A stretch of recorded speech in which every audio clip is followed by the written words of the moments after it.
Welcome to Odisha exam को समस्त को स्वागत करुचे।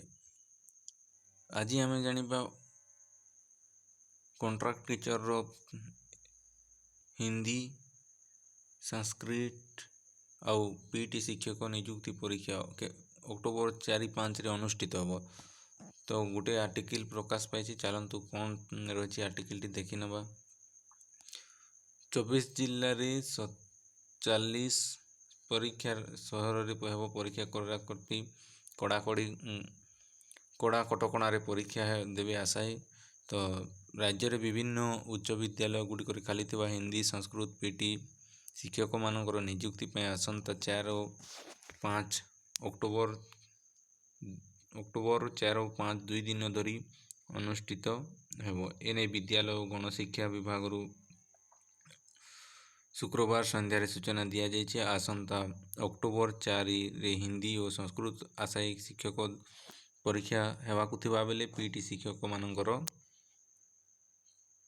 5 तारिख रे अनुष्ठित हेबो। हिंदी संस्कृत पीटी शिक्षक नियुक्ति 4679 पद थिला बेले समग्र राज्य में प्राय 10,000 रु अधिक छात्र छात्री आवेदन करिसेंती। तेबे परीक्षा राज्यर 24 जिले में 27 परीक्षा केन्द्र करा जायछि, जहाँ हमर सीबीटी टेस्ट बा कंप्यूटर बेस्ड टेस्ट थ्रू रे एग्जाम करा जिवो।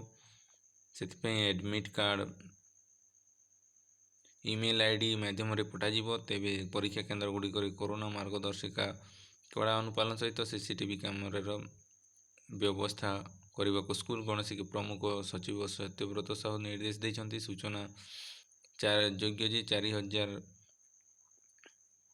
4,619 शिक्षक नियुक्ति अगस्त 13 रु आरंभ होइतिबा बेले अगस्त 23 रु आरंभ होइतिबा बेले आवेदन शेष तारीख सेप्टेम्बर 14 पर रही। 14 तारीख सुधा राज्य में प्राय 10,000 रु अधिक आशय आवेदन कर माध्यमिक शिक्षा निर्देशालय पक्षर सूचना दि जाइए।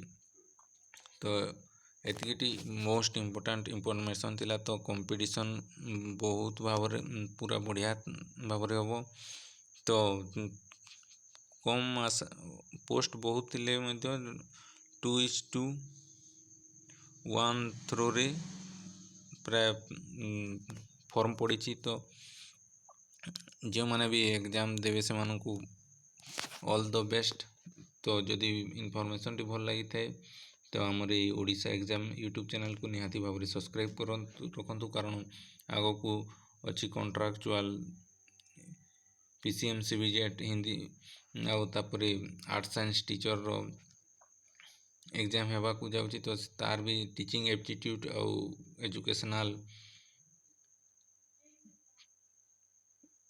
जीके आम करेन्ट अफेयर्स निहाती भाव में प्रोवाइड करुचु। सहित रीजनिंग भी क्लास होची, तो निहाती भाव में देखंतु। तो आज एतिकी पुणी देखा आउ एक एजुकेशनल वीडियो रे। जदि वीडियो भल लगी निहाती भाव में लाइक करंतु, चैनल टी को सब्सक्राइब कर रखंतु। ता सहित आमर क्लास भी होची, निहाती भाव में क्लास गुड़ी को देखंतु। Thank you for watching.